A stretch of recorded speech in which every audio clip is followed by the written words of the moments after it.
Vietnam markets is very attractive for me. There are a lot of talents who can speak good English, talented, diligent, but still the labor cost in this market is not crazy high. Japan is one of the best market to get the debt finance from bank at a really reasonable interest rate. We try to use the debt finance a bit first, then try to make some cash flow by ourselves, and also try to have a bit more strong potential for the future goals, then tap the venture capital to invest on us. Sustainable growth means watching every penny. How could you put this principle into practice while your company has expanded? I also try to let the team know about this cost management by putting the KPI, not only sales, but also the profit side. Hello everyone, I'm Thủy Vũ, the host of the CashFlow podcast series, a place dedicated to sharing practical insights and hands-on experiences from top leaders and financial experts. Today's conversation, we are honored to welcome a special guest, Mr. Hiroki Kato, the founder and CEO of Arches Company. He has raised $6 million in a challenging market and at least 5 offices in different countries. Let's joining us today to uncover Hiroki's journeys and his valuable insights on building a profitable business right here in Vietnam. Hello, Mr. Hiroki. Hello. And thank you so much for being here today with us. Can you introduce a little bit about yourself? Sure. Yeah, thank you very much for time today. I'm Hiroki Kato. I'm Japanese, based in Ho Chi Minh. Been running Arches, I think 5 years history in expert knowledge provider. I founded this company 5 years ago. The Arches is expert network through connecting the knowledgeable expert to the clients who looking for the knowledge of specific industry or specific topic. They maybe like the Tinder or Bumble, but for business advice, not for dating. Yeah. So the main client is the corporates, big corporates or consulting firms or investment firms who need that specific knowledge within a short time. So in those cases, they like to understand the markets or each topic within a short time. That's why no time to find the right person by themselves. But at the same time, they cannot find the right knowledge, information only through online. So in those cases, they reach out to us, then asking us to connect the right experts who can share the right knowledge with them. That is how we offer the value to the clients. So basically, matching maker. Yeah. That sounds interesting. Is this a new kind of business in Asia markets? This kind of business model is a bit new to Asia, but this is more common in Western markets because there's more consulting industry or investment industry in those markets. So that's why when they make the decision to invest, when they ask consulting firm to support analyze the markets, they need those services. But in Asia, still a bit new. Yeah. So it means that you have a lot of things to do in this market, right? Yeah, in that sense, there's pros and cons because it's a bit new. So that's why the competitor is not so strong or not so many yet. So that's why when we run operations, we can offer a service better than other competitors because they still not so have a good database or good operation yet. But on the other hand, in terms of client side, they're also new for this kind of service. That's why we have to educate what we are offering, what is our value. So that's why for client perspective, they're challenged to let them know our value. But for delivery sides, they have to be better. We can do better than other competitors. So that's pros and cons. Yeah. Okay. Let's dive into your professional journey. As I know, you have experience working in Japan and Singapore, but you chose Vietnam to launch Arches. So what made you see Vietnam as a perfect starting point? Was it something unique about the environment or in the market? To be honest, not only Vietnam, I did a company in Singapore, Japan, Vietnam at the same time. So that's why not just start from Vietnam, but definitely Vietnam is one of the most important office when we start a business. Then the reason why I starting from Vietnam or start together with Vietnam is because mainly for talented workforce. Then Vietnam markets is very attractive for me, not as the kind of consumer markets, but for the kind of producing markets. Producing market means there's a lot of talents who can speak good English, talented, diligent, but still the labor cost in this market is not crazy high, like in Hong Kong, Singapore, Tokyo. So that's why if we run the service online, we should have the good talents at reasonable cost. So that's why rather than having the team in Japan, Singapore, we try to have secure talented workforce in Vietnam office, then try to sell that service to the clients in Japan and Singapore. So that's why we have the office in Vietnam to have the good team and also good system, hiring talented operational staff and also the engineers. Yeah. Yes, I totally agree with you. This is an advantage of not only Vietnam, Yep. but also other developing countries, Mm, right? mm. Okay. But I believe that to build a successful business Mm. is not for a right location, Mm. but also a sharp financial strategy. Yep. Right? Okay. So I'm curious about your initial financial approach for artists. Okay, there's also two factors how to manage the cash flow when we start a business. First one is how to secure the working capital. The second one is how to allocate that cash for the business. The first one, how to secure. Secure means, of course, I'm not super rich when I start a business. That's why my own cash is not enough. So I have to raise funds from somewhere. Then typically there's debt finance and also equity finance. Then that is related to our company structure. So debt finance, we do in Japan. So that is one of the reasons why we have office in Japan, not only for sales, but also for fundraising vehicle. So in Japan is one of the best market to get the debt finance from bank at a very reasonable interest rate. So that's why we try to secure the initial cash from the bank in Japan, using also startup supporting subsidy with those programs. So that is a good way. Then another way is try to raise funds from the venture capital or any equity investors. But that is also very important to have the good valuations even at the timing of seed rounds. So that's why if we talk about the steps of this fundraising, we try to use the debt finance a bit first, then try to make some cash flow by ourselves, and also try to have a bit more strong potential for the future growth, then tap the venture capital to invest on us. By doing that, we try to justify relatively high valuation from the beginning, then try to secure the initial additional cash without big dilution. But that is the first step, how to secure the working capital at the initial phase. Then how to use the money is also very important. Then for our case, when we think about our business model, matching maker, connecting the expert to the clients. In other words, right after we connecting the experts, we can get cash. So this business model from the beginning, cash cow, easy cash cow business. We can make the cash. So compared to the service like SaaS business, have to invest a lot first to make the product. We can make the cash from day one.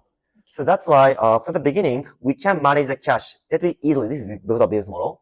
But even our business, it's be easy to make cash. Still, if we allocate a budget for the long-term investment, like, okay, invest on our company branding or marketing, and also try to make our operation system, we find the cash, lose the cash quickly. So that's why when we start a business, I try to focus on the area who directly connected to our sales. So that's why basically because our business is a kind of operation business, not a product business. So that's why people is our core assets. So how to make the cash sales quickly is how to go how to grow the people. So I try to focus our investment for the people growth first. After that, after we have more cash flow, gradually allocate our assets, cash to the system or marketing or those long-term investments. But that is how we allocate the cash for the beginning phase. Yeah. As you said before, Yeah. there are differences between interest rates, maybe money policies in different countries. But so there are any differences between your financial approach in different offices? Yes, actually, yes. Depending on markets, different countries, the fundraising environment will be different. So that's why we, of course, try to minimize our capital cost. So we try to find the right markets, which market, to borrow money. So that's why I don't borrow money in Vietnam. So I should borrow money in Japan. But on the other hand, the reason why Japan markets allow us to borrow the money at low interest rate is because, unfortunately, Japan market itself too mature. There's not so many growing company. So that's why they're happy to offer the money, even low interest rates. But in other words, so if we run a business in Japan only, generally, Japan market just mature. Our future is not so bright because if we run a business in Japan only, the investor don't trust our rapid growth in the long run. That's why we should have the market, we should have business in growing market too, like South Asia. So when we talk with investors, equity investors, we will be one of the most fastest growing company in these growing markets. Then justify our future growth. That's why justify our high valuations. Then raise fund from equity investors. But for Japan markets, we have a good cash flow business in Japan. Then I'm Japanese, so that's why allow me to borrow money. So by doing that, how to use each market to pitch those financial supporter is very important. Yeah. Okay. So how long did it take for artists to get profits? Now we tend to be cash positive, so profitable, but it takes 3 years half. Then we tend to be cash positive. But recently, we are planning to back to cash negative strategically. This means that if I like to make our company profitable, I can do it even 3 months later after I start a company. So that's why there's some people ask me when you can be profitable. From today, I can. But whether I will do or not is a different topic. So that's why as a result, 3.5 later, we tend to be cash positive. Then now we try to be cash negative again. But this is as a result of our strategy and also execution needs. I'm curious about your fundraising process. Yep. Was there any unexpected challenges along the way? And how did you overcome it? What we expected is cash can be king. So mean that the market appreciates the startup who just achieved the fastest growth, burning a lot of cash. Not like that. The company who achieve good growth with stable cash or can generate the cash. So we believe that the market's back to like this sooner or later, even 5 years ago. So that's why 5 years ago, there's a lot of tech companies, SaaS company.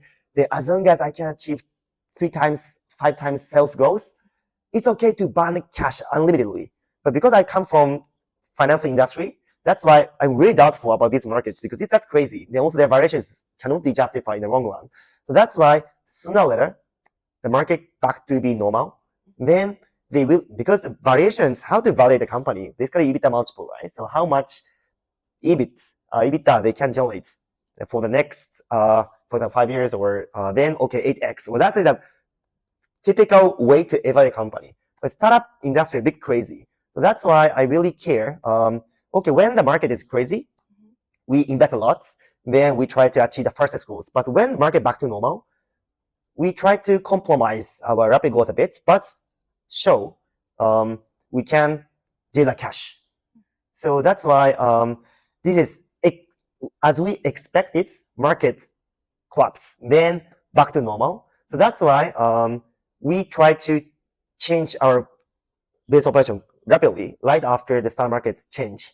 So, okay, in the past 3 years, we grow our sales 2 times, double. But this year, sorry, just 50%, but we only cash positive. So by showing this fact, our investors feel relief. Okay, this is a company, they intentionally cash negative, then intentionally invest a lot to achieve the fastest growth. But if they want, they can be profitable anytime. So to prove this, by proving this, we can raise funds. So that's why, as we expected, we try to make our company profitable, then raise fund again. So this all as we, according to our strategy. But unexpected things still there. So this is kind of, how I say, Bayesian logic. The Bayesian logic means that in the past, so okay, there's a big total accessible market. Then if we talk about the big markets, the market growth, they can justify high valuations. But even we prove we can be profitable, then we can. But if we invest, we can go first. Bayesian logic itself going down because the valuation of the listed company, for example, in Japan, going down, especially for growth markets, not the super big corporates from like Toyota, but the startup who just going to public, the valuation of them is going down. So that's why even they're okay to invest with us, they cannot justify high crazy valuation like in the past. So that's why I could raise funds, but the valuation negotiation is a bit tough because anyway, other companies, benchmark company, also low valuations now. So that's a bit unexpectedly, I faced the challenge. Okay. Yeah. But you has got a lot of success on your fundraising process. But how could you maximize your capital efficiency? Are there any specific areas that you invest more or you cut back? First one is, anyway, always really care about the cost, how to minimize the cost for or any other costs, even 1 penny, right? Exactly. Then another one is CashFlow management, mean how to secure working capital. So controlling the payments period or those things. They're the 2 key things we will always care. First one, I think everyone can imagine easy, right? But still, imagine then can have ideas, but can execute is different things. So in our company, of course, for example, we try to have the culture. We really care about the costs. So that's why, okay, even just talk about, the drinking costs, entertainment fee. So we try to have a policy, okay, for lunch, $10, for dinner, $50. Then, we try to make the rules very carefully. Then also, okay, for transportation costs, we should take the flights, reasonable flights, then search this website, then try to, without any specific reason, we should take this kind of flight. We try to make that kind of really carefully. Then I myself follow it, then show I really care about those costs. So that's why make a rule is not enough. Then we have to, the management have to follow it. Then try to impress on all people about the cost awareness. So even you take the good flights, the flight time is not changed. So that's why if we can have the money to take the better flights, nice flights, let's use that money for another investments. I talk about this topic a lot. Then actually I'm happy to take the most cheapest flight at night by showing by myself that people mindset can be changed. So that is a part of executions. But at the same time, not just mindset parts, monitoring is also very important. Right? We try to check all costs very carefully. So first time it takes time to check all costs, like, oh, why your lunch cost is more than $10. But after that, after people get used to it, we can get paid. So that's why first monitoring cost is also, a bit annoying and also not always, happy work. But still, till the people behavior change, mindset change, we have to put that kind of mindsets sharing and also actual monitoring operations. So that's why policy plus those solo executions is a key for the cost management. Yeah, but please don't think our company is stingy. When we invest on people, like go to corporate trip, we have a lot of nice party and also gorgeous dinner. but I don't want to, waste the money. So waste the money mean invest for the raw return. So that's why, anyway, flight is a typical case. I'm not interested to take business class because make any impact on my business. Yeah. So that's the cost management side. Yeah. But before talk about payment period or capital management, do you have any question about this cost management? Okay. Your answer memorized me a quote you had mentioned on LinkedIn. Sustainable growth means watching every penny. Yeah. So, but how can you put this principle into practice? Why your company has expanded? I talk about this kind of cost management a lot for the team, for the managers. That's why the people, and also actually I show by my behavior, right? So that's why people can understand cost management is very important. Also, management really care. But at the same time, I also try to let the team know about this cost management by putting the KPI, not only sales, but also the profit side. So this means that cost management also part of your roles. I try to put this kind of KPI with scope of work with not only manager, even associate class. Then this means that even you make, 10K US dollars, if you use 5K US dollars cost, that is worse than 8K, just 8K US dollar sales with 3K dollars, 2K dollars cost. This kind of concepts, mindsets, I try to let the team know. By doing that, just achieving the sales is not enough. With minimum cost is always my word. So please achieve the target, highest target with minimum cost, Then the KPI yourself itself is not the sales, the profit, or what profits you generate. So that's why people start thinking how to minimize the costs more. So that's why put it in the KPI is also another way to how to put into practice. Okay. Yeah. So what steps did you take for your company to maintain a consistent growth while keeping all costs in check? Because our service is more like operations to connect the expert to the clients. That's why those matching stuff is a kind of sales driver. So that's why how to recruit those talent, how to educate those talents, how to engage those talent is the main usage of the cost investments. But next step, through these operations, we can start having the cash flow, right? If so, we try to think about how to scale the business more rapidly. If so, of course, continue hiring people is along the way.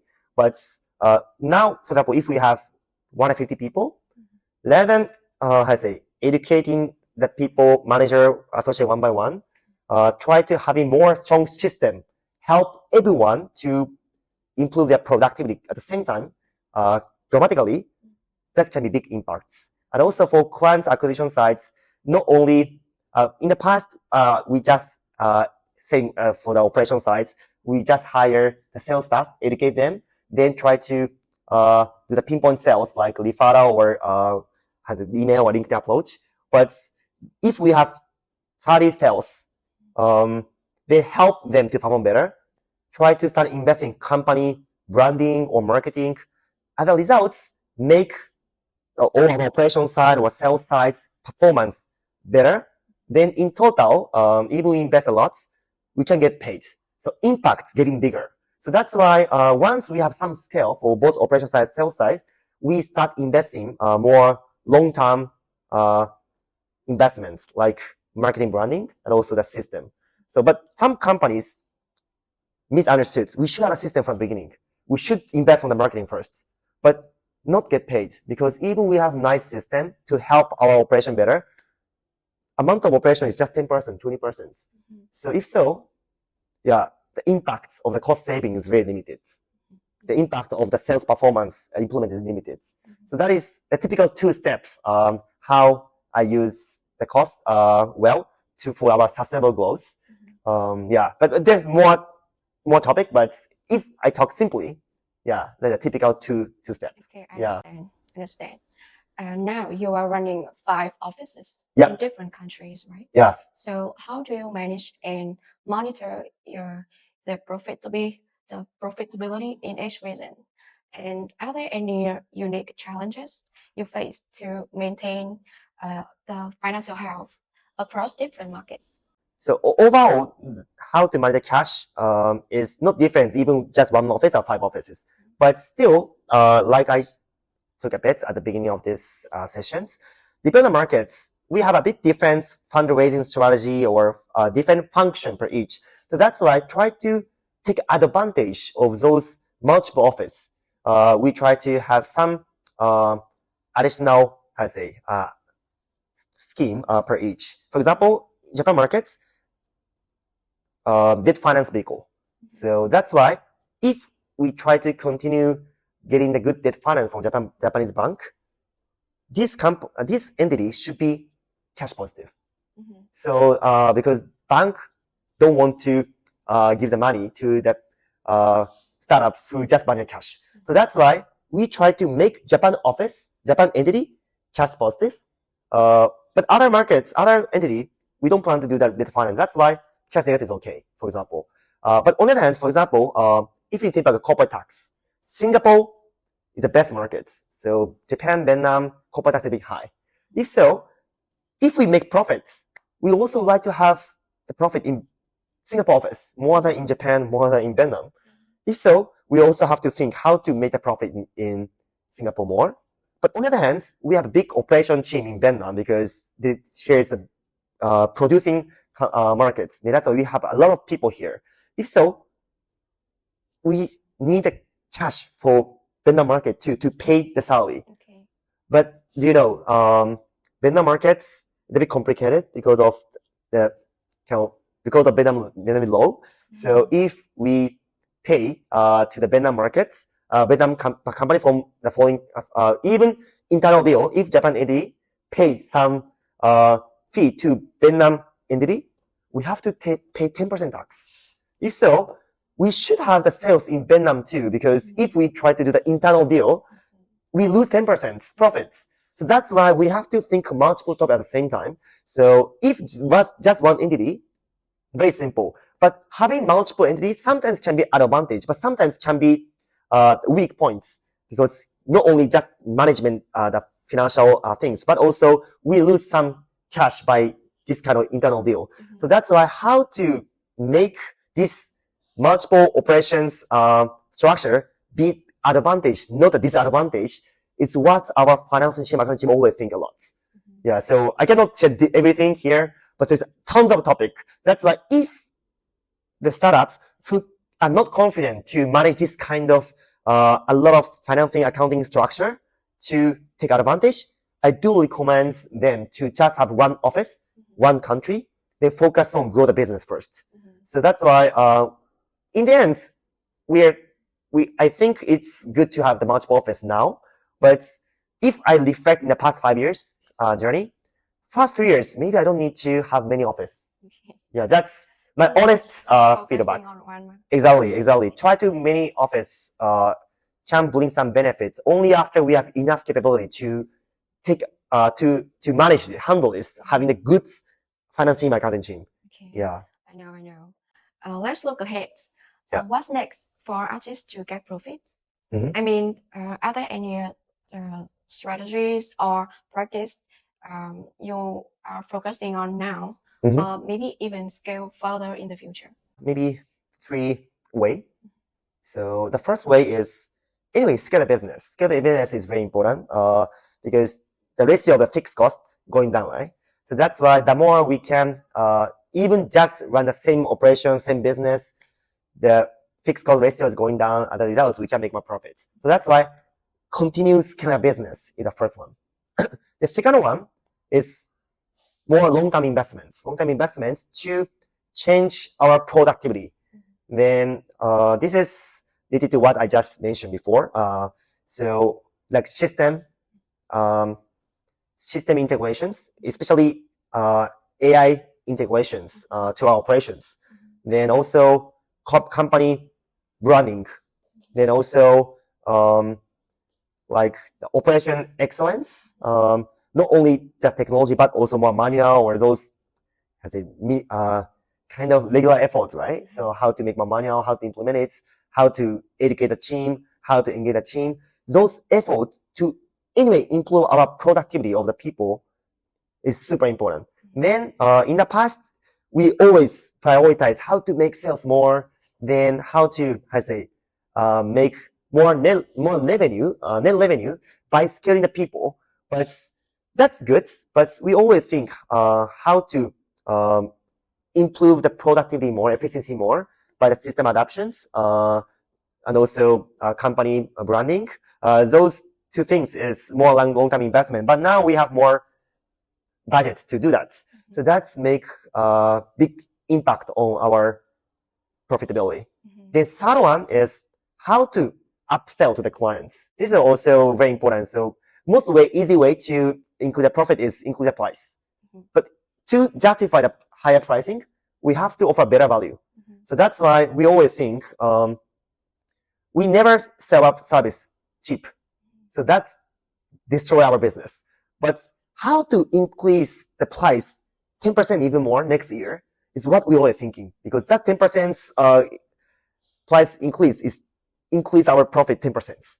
So but to talk about this topic, we have to talk about our business a lot. So that's why not easy to share. But always key point is that how to mark up our service, how to increase our price is always what we are thinking. They're actually in the past 5 years, even we looks like the same service, our fee, our price for our service is increasing because we find a way how to sell our service better with more additional value and also change our value propositions. But that is the key 3 way how to maximize the profits. Yeah, in the long run. Okay. Yeah. Okay. So before we wrap up today's conversation, Yeah. I'd like to talk about some practical advice Mhm. for business startup, especially B2B startup in Vietnam. For our listeners who might considering starting up in Vietnam, as a foreign entrepreneur Yeah. starting in Vietnam, Mm. you have successfully launched artists here. I see. So as for your experience, what is the most important thing when entering the Vietnamese market? Okay. Yeah, answer is very simple, but please don't think this negatively. Negatively mean, if I say like this, maybe as if I think that you should not come to Vietnam market, but still this is very important. If foreign entrepreneur would like to come to Vietnam, market sizing, try to think about the actual market size is most important, especially for B2B. In other words, the Vietnam market for B2B business is still not so big.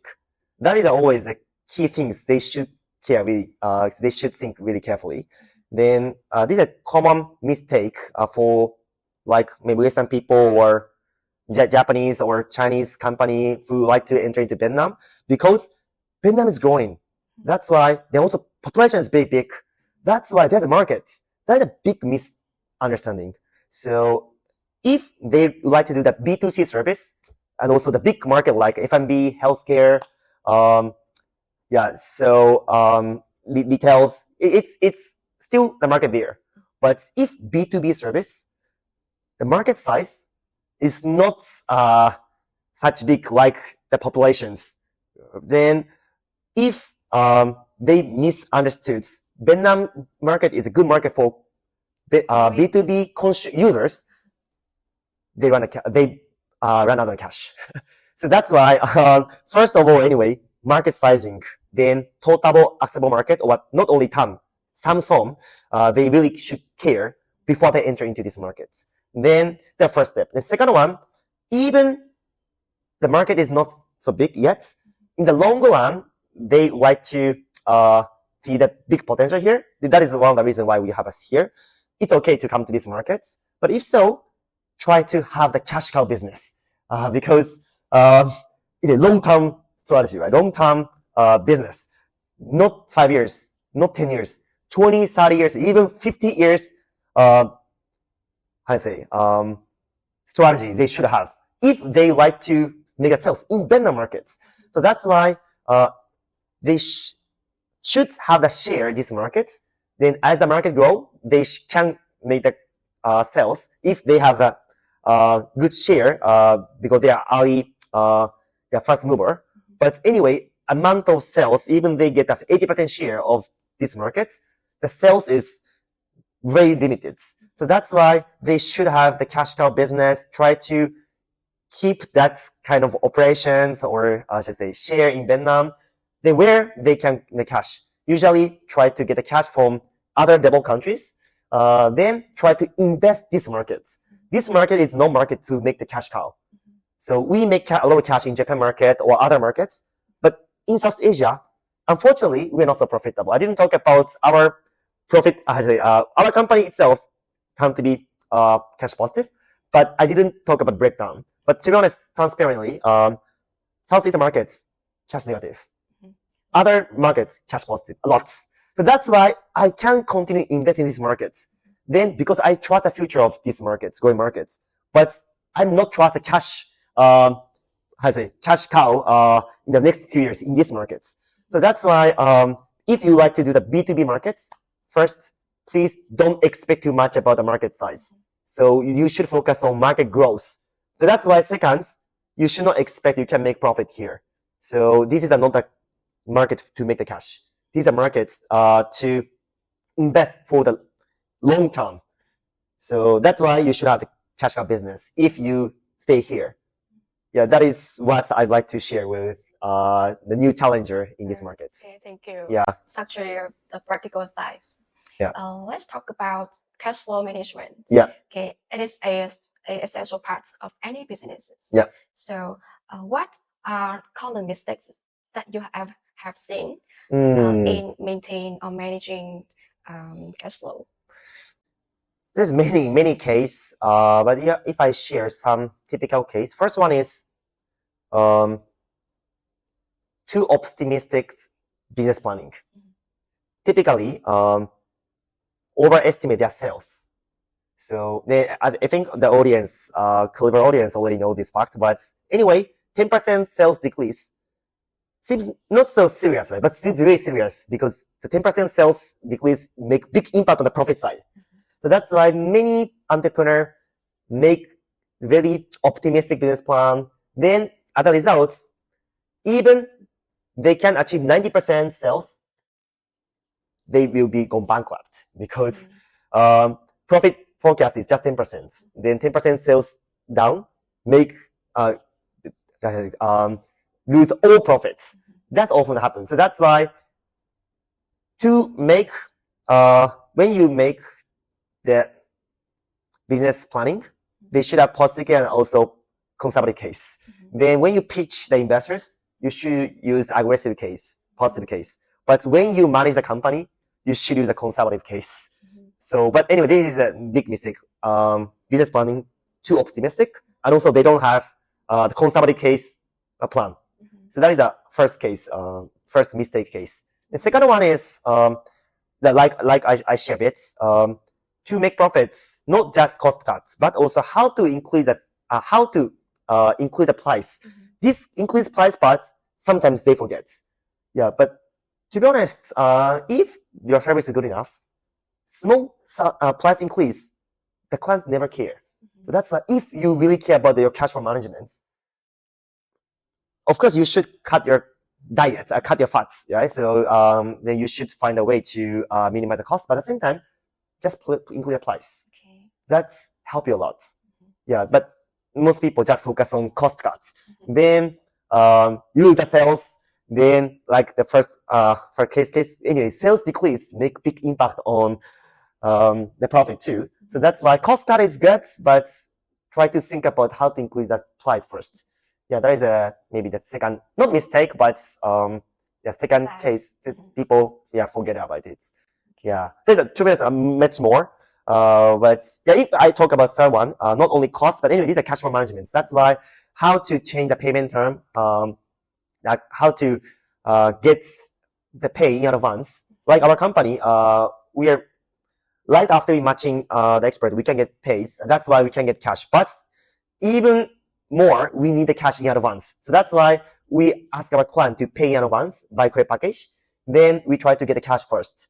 So this kind of effort is very important. So that's why how to get the cash in advance, how to minimize the payment term, or how to receivable periods we should minimize. Then payment time we should put long.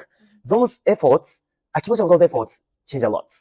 So that is also very important. But sometimes we low prioritize. But impact on this kind of working capital management actually make big impact. Okay. Yeah. So are there any strategy that you recommend for founders to maintain a healthy cash flow? For me, the best way to run the business is to have the two types of services, product service and operation service. Then our company start operation service. Operation service means like expert matching, headhunting, consulting, law firm, all those services we call operation. This means that people can make sales. In other words, if we adopt the people, we can make sales. Consulting firms, McKinsey, BCG, like that, right? Law firm, like same.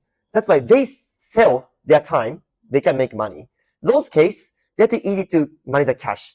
Because if we cut the people, if we hire the people, basically we can make the sales. Then if the people who cannot make sales, we just fire them. But I think that's operation business, they're pretty easy to make sales.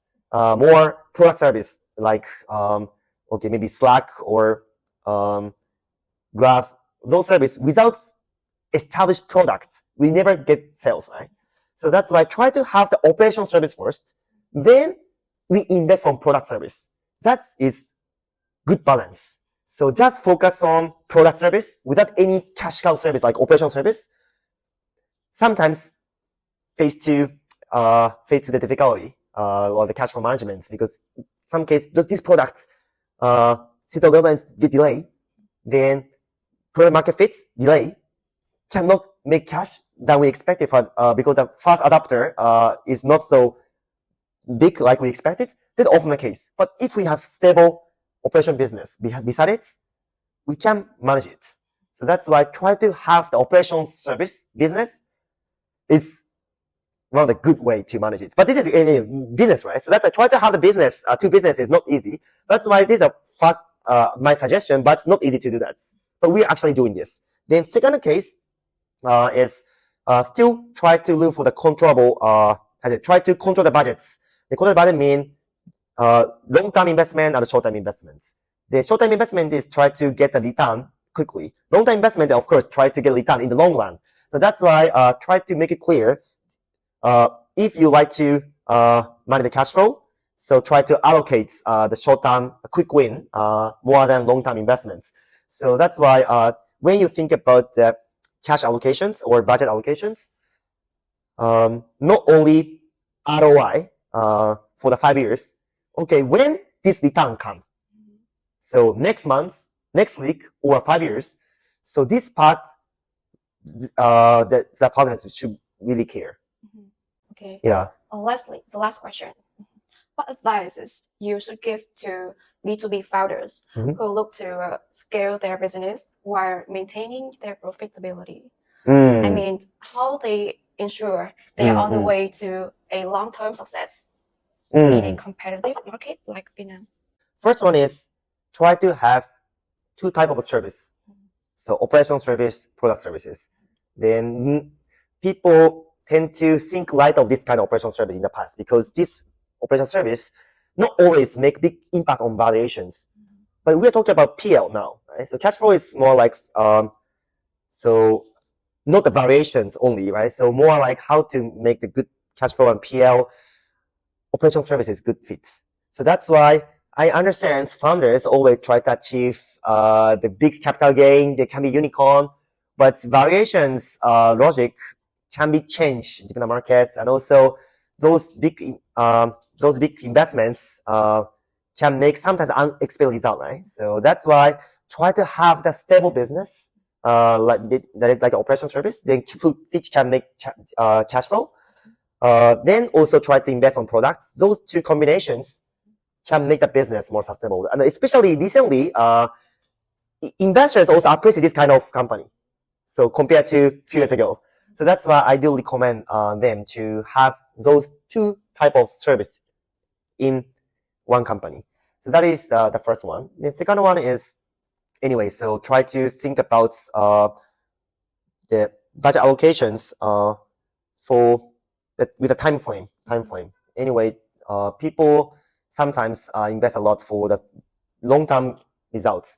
But if you like to manage the cash well, so not only the size of return, when you can get that result is very important. Especially at first phase, don't hesitate to invest. Try to focus on quick win. It's okay. So after you accumulate a lot of quick win, then make some results, you can start thinking that I'm capable to manage a business. So that's why please allow me to do more long-term investment because you trust me more, right? But people cannot trust you from the beginning without any results. So that's why please show the results quickly. If so, you should focus on quick win. So that's why first phase, don't hesitate to invest or allocate your budget to the quick win. So long-term results, 5 years later, 10 years later, we cannot wait, or your stakeholder cannot wait. Yeah. Okay. Yeah. Thank you for joining with us today. Yeah. Your insights on how to build a profitable B2B business and how to manage cash flow effectively are truly invaluable. Thank you so much. And I hope you will have more valuable experiences on your journey in the future. Yeah, sorry. I have a lot of topic I like to share more. So if you like to talk more or ask me more, don't hesitate to reach out to me. Okay. Yeah. Surely. So to our dear listeners, thank you for listening our today's conversation. If you're interested in today's topic, don't forget to subscribe and share it to others who might benefit from it. Thank you so much and see you on the next time. Thank you.